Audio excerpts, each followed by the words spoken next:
የኢትዮጵያ ኮንስትራክሽን ኢንዱስትሪ ቲንክ ታንክ ግሩፕ ወይም አሰላሳይ ቡድን ማቋቋሚያ ረቂቅ ደንብ ላይ የሕዝብ እንደራሴዎች ምክር ቤት የከተማ መሰረተ ልማትና ኮንስትራክሽን ጉዳዮች ቋሚ ኮሚቴ ዛሬ ከባለድርሻ አካላት ጋር መክሯል።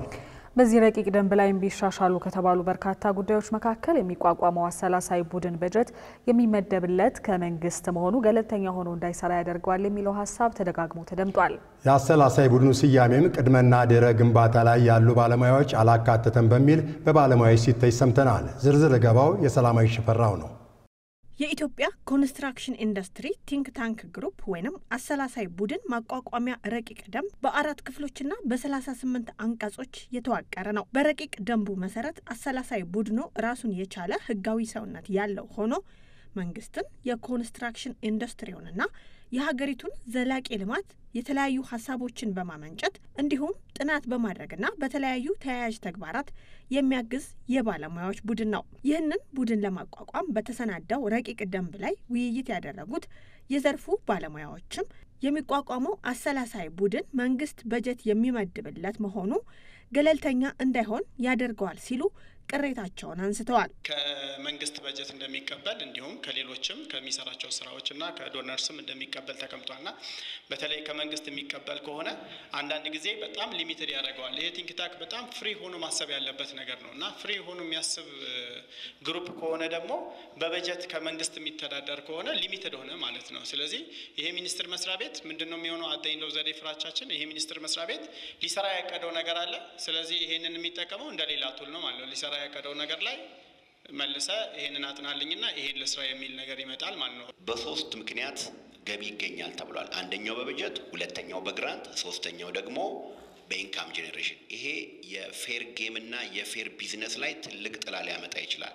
ከመንግስት ጋር ላይን የተደረገ ተቋም ሌሎች ፕራይቬት ቢዝነስ ኢንትረስቶች ላይ ሄድ ኦቨርላፕ ሊያደርግ ስለሚችል ቡድኑ በጀት የሚያገኘው ከመንግስት ብቻ ሳይሆን ከተለያዩ አካላት በስጦታ እንዲሁም ራሱ በሚሰራቸው የተለያዩ የጥናት የምርምርና የዲዛይን ስራዎች በመሆኑ ከተቋቋመለት ዓላማ እንዳይወጣ ስጋት ያደረባቸው የውይይቱ ተሳታፊዎችም በምክር ቤቱ ሐሳባቸውን ሰንዝረዋል።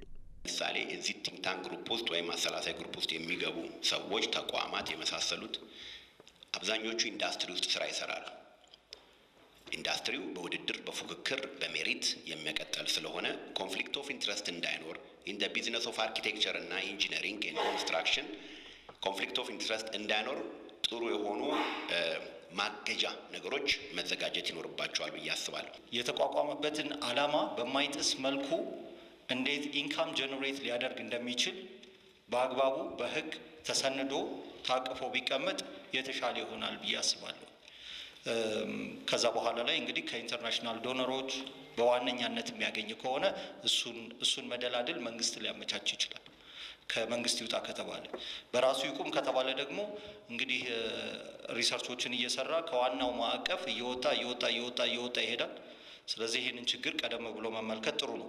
ሌላኛው ደግሞ የአሰላሳይ ቡድኑ ስያሜ ቅድመና ድህረ ግንባታ ላይ ያሉ ባለሙያዎችን አለማካተቱ በተለይ ከአርኪቴክት ወይንም ከኪነ ህንጻ ባለሙያዎች በኩል ቅሬታ አስነስቷል።